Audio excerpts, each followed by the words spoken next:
খবরদার কেউ একা একা ইফতারি করবেন না। একা ইফতারি করেন নাকি আপনারা? একসাথে। আল্লাহর হাবিব সাল্লাল্লাহু আলাইহি ওয়াসাল্লাম বললেন, কেউ যদি কাউকে ইফতারি খাওয়ায়, যিনি খাওয়ালো উনি রোজা রেখে যেই সওয়াব, খাওয়ানোর কারণে ওই সওয়াব। সাহাবারা বললেন, ইয়া রাসূলুল্লাহ, ইফতারি খাওয়ানোর মতো পয়সা তো আমাদের নাই। আল্লাহর হাবিব সাল্লাল্লাহু আলাইহি ওয়াসাল্লাম বললেন, ওয়ালাউ বি শারবাতিমা, যদি এক ঢোক পানি দিয়েও ইফতারি খাওয়া তবেও এই সওয়াব পাওয়া যাবে। ওয়ালাউ বি আযকা চিলাবান, এক ঢোক দুধ দিয়ে খাওয়ালো। ওয়ালাউ বি তামরা, একটা খেজুর দিয়ে ইফতারি করালো, এই সওয়াব। সুবহানাল্লাহ পড়েন। দুই ভাই ইফতারি করতে বসছেন, আপনার প্লেট থেকে একটা পেঁয়াজু আপনার ভাইয়ের প্লেটে দিলেন, আপনার ভাই একটা খেজুর আপনার প্লেটে দিল, দুইজনের ইফতারি খাওয়ানোর সওয়াব হয়ে গেছে। সুবহানাল্লাহ কইতে পারলেন না? পারবেন সবাই?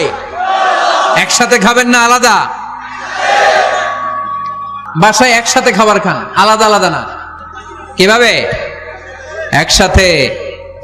যদি একান্নবর্তী ফ্যামিলি হয়, ভাই বোন চাচা মামা একসাথে, তাহলে ছেলে মেয়েরা একসাথে বসবেন না, ছেলেরা সবাই একসাথে, এরপরে মেয়েরা সবাই একসাথে। আর যদি নিজের ফ্যামিলি, স্বামী স্ত্রী ছেলে মেয়ে, তাহলে সবাই মিলে একসাথে খাবেন। খাবেন কোন হাতে? বাম হাতে নাকি? আওয়াজ করে কোন হাতে? আল্লাহর হাবিব বলেছেন, লা তাকুলু বিশিমাল, বা হাতে খেও না, ফা ইন্না শাইতানা ইয়াকুলু বিশিমাল, কারণ শয়তান খায় বা হাতে। আমরা খাই কোন হাতে? ডান হাতে। খাওয়ার শুরুতে কি পড়বো? খাওয়ার পরে কি পড়বো? মনে থাকবে? বাচ্চারা উল্টা কাজ করতে পছন্দ করে বেশি। দেখবেন বাচ্চারা ডাইন পায়ের জুতা পরে বাম পায়ে, বাম পায়েরটা পরে। আমার মেয়ে সব সময় এটা করবে। আমি জুতা পরাই দিলে ঠিক, নিজে পড়লে বাম পায়েরটা দেয় ডান পায়ে, ডান পায়েরটা দেয় বাম পায়ে, আর গ্লাস ধরবে বাঁ হাতে, যতক্ষণ আমি না ঠিক করে দিব। এবং বিসমিল্লাহ বলতে ওরা ভুলে যায়, বারবার স্মরণ করিয়ে দিবেন, বারবার। এখন ওর মস্তিষ্ক নরম আর উর্বর, ভেরি ফার্টাইল ওদের মস্তিষ্ক। যেইটাই ঢুকাবেন, এখন সফটওয়্যার হিসেবে যেটা ইনস্টল করবেন ওটা আজীবন থাকবে। চিল্লায় বলেন ঠিক কিনা? সিঙ্গাপুরে আমার প্রোগ্রাম, এক ফ্যামিলি আসছে, অনেক বড় বিজনেসম্যান ওখানকার, এসে বলে, হুজুর ইউটিউবে আপনার ওয়াজ শুনে আল্লাহ আমাদেরকে হেদায়েত দিচ্ছে, কিন্তু ছেলে মেয়েগুলোর তো বানাইতে পারতেছি না, নামাজ পড়ে না, আপনি একটু পানি পড়া দেন। কি পড়া? আমি বললাম বয়স কত? কয় 22। আমি কই পানি পড়া না, আমারে বাইটা খাওয়াই দিলে হবে না, কারণ কাঁচা না নোয়ালে বাস, পাকলে করে টাস টাস। আগে দেরি করা যাবে না, দেরি করলে কষ্ট হয়ে যায়। আল্লাহ হেদায়েত না দিলে তখন এদেরকে বোঝানো যাবে না। ছোট্ট সোনামণিরা, ওরা এখন কাদাকে যেমন খুশি তেমন ডিজাইন করা যায় কি যায় না? ডিজাইন করার পরে যখন শুকিয়ে যায় তখন আর কিছু করা যায়? তখন বাঁকা করতে গেলে কি হবে? ভেঙে যায়। একসাথে খাবেন, খাবার শেয়ার করবেন, একে অপরের সাথে খাবার শেয়ার করলে মহব্বত বাড়ায় দেয় কে? আল্লাহর হাবিব সাল্লাল্লাহু আলাইহি ওয়াসাল্লাম খেতে বসলে কখনো খাবারের বদনাম করতেন না। সহিহ বুখারীর হাদিস, মা আবা রাসূলুল্লাহ সাল্লাল্লাহু আলাইহি ওয়াসাল্লাম তুআমান কাত্তু, কখনো খাবারের বদনাম করেন নাই। এই 63 বছরের জীবনে কখনো না, একবারও না। ইনিশতাহাহু আকালাহু, ভাল লাগলে খাইতেন, বেশি বেশি খাইতেন। ওয়া ইন কারিহাহু তারাকা, ভালো না লাগলে রেখে দিতেন, ওটার দিকে তাকাতেন না। কিন্তু কখনো বলেন নাই লবণ বেশি হয়েছে, কখনো বলেন নাই ঝাল বেশি হয়েছে, এগুলো বললেন না। বলবেন? মহিলা প্যান্ডেলের ভাবিরা খুব খুশি, এখন খুশি হয়ে গেছে। ভাবিদেরকে বলবো, আপনারাও আপনাদের সর্বোচ্চটা দিয়ে ভাইয়ের জন্য রান্না করেন, যাতে ভাইয়ের খেতে কষ্ট না হয়, ঠিক কিনা? চেক এন্ড ব্যালেন্সের দরকার আছে না নাই? Islam is check and balance, very balanced religion, খুবই ভারসাম্যপূর্ণ জীবন ব্যবস্থা। খাবারের বদনাম করবেন না, খাবেন, খাওয়ার শেষে শুকরিয়া করবেন কার? আচ্ছা, ঘরে মাঝে মাঝে একসাথে জামাতে নামাজ পড়বেন। শুনতেছেন? আমার কথা শুনতে পাচ্ছেন? The family that prays together stays together, যে ফ্যামিলিগুলো একসাথে নামাজ পড়ে এই ফ্যামিলিগুলো একসাথে টিকে থাকে আজীবন। সুবহানাল্লাহ নাই? বাইরে বৃষ্টি, আপনি মসজিদে যেতে পারছেন না জামাতে নামাজ পড়ার জন্য, কি করবেন? ঘরের সবাইরে নিয়ে নিজে ইমাম হয়ে যাবেন। পারা যাবে? আরে শুরু করেন না, আজারি ভাইয়ের কথা শুনে শুরু করেন না, শান্তি আসবে। আল্লাহর কসম, ঘরে ঘরে শান্তি আসবে এই বাংলাদেশে, কিন্তু এগুলো অ্যাপ্লাই করতে হবে।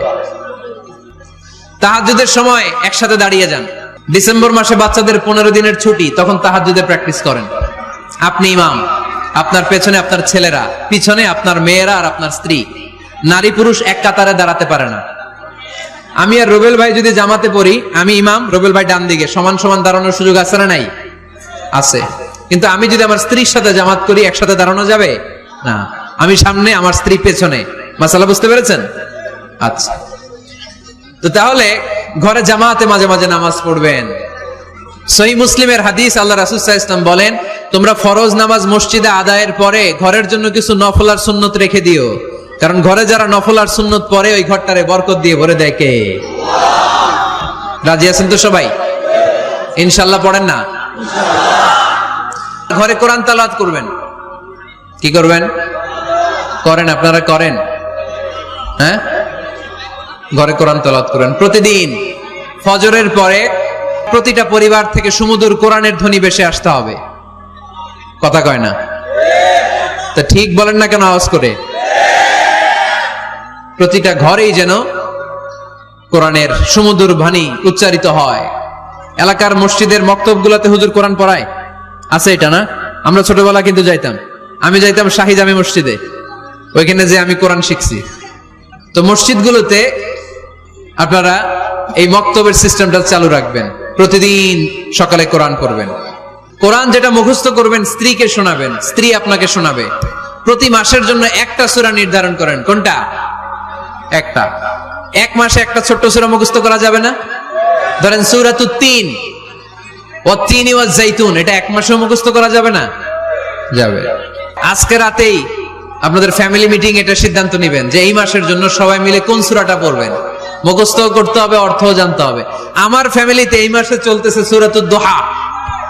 আমার ছোট মেয়েটা মুখস্থ করতেছে, একটা করে মুখস্থ করে আর শোনায়, আমিও ওরে শোনাই। আমার স্ত্রী আমাকে শোনায়, আমি আমার স্ত্রীকে শোনাই। প্রত্যেকটা ঘরে এই প্র্যাকটিসের দরকার আছে না নাই? প্রতি মাসে কয় সূরা? তাহলে এক বছরে কয় সূরা? 12টা। পুরো হাফেজ হয়ে যাবে কয়েক বছরের ব্যবধানে। পারা যাবে মুসলমান? আল্লাহর হাবিব সাল্লাল্লাহু আলাইহি ওয়াসাল্লাম আম্মা জান আয়েশা রাদিয়াল্লাহু তাআলা আনহুর কোলের মধ্যে মাথা রেখে কোরআন তেলাওয়াত করতেন। সুবহানাল্লাহ পড়বেন না? কানা রাসূলুল্লাহ সাল্লাল্লাহু আলাইহি ওয়াসাল্লাম ইয়াকরাউল কুরআন ওয়া রাসুহু ফি হাজরি ওয়া আনা হায়েদ। আম্মা জান আয়েশা বলেন, আমার যখন মাসিক চলতো, আমার মেনস্ট্রুয়েশনাল পিরিয়ড চলাকালীন সময়ে আল্লাহর নবী আমার কোলে মাথা রেখে রেখে কোরআন তেলাওয়াত করে আমারে শোনাতে। এজন্য স্ত্রীর কোলে মাথা রেখে কোরআন তেলাওয়াত করা সুন্নাত। স্ত্রীর কোলে মাথা রেখে কোরআন তেলাওয়াত করা করেন তো?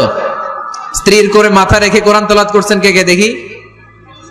ওই যে সাহস আছে কয়েকজনের, হাত তুলে ফেলছে। মাশাআল্লাহ, মাশাআল্লাহ। হ্যাঁ, স্ত্রীর কোলে মাথা রেখে কোরআন তেলাওয়াত করুন, এটা সুন্নাহ। ঘরে কোরআন তেলাওয়াত করুন। জিন, ভূত, ব্ল্যাক ম্যাজিক, জাদু টোনা, বানমারা সবগুলারে নিঃশেষ করে দিবে কে?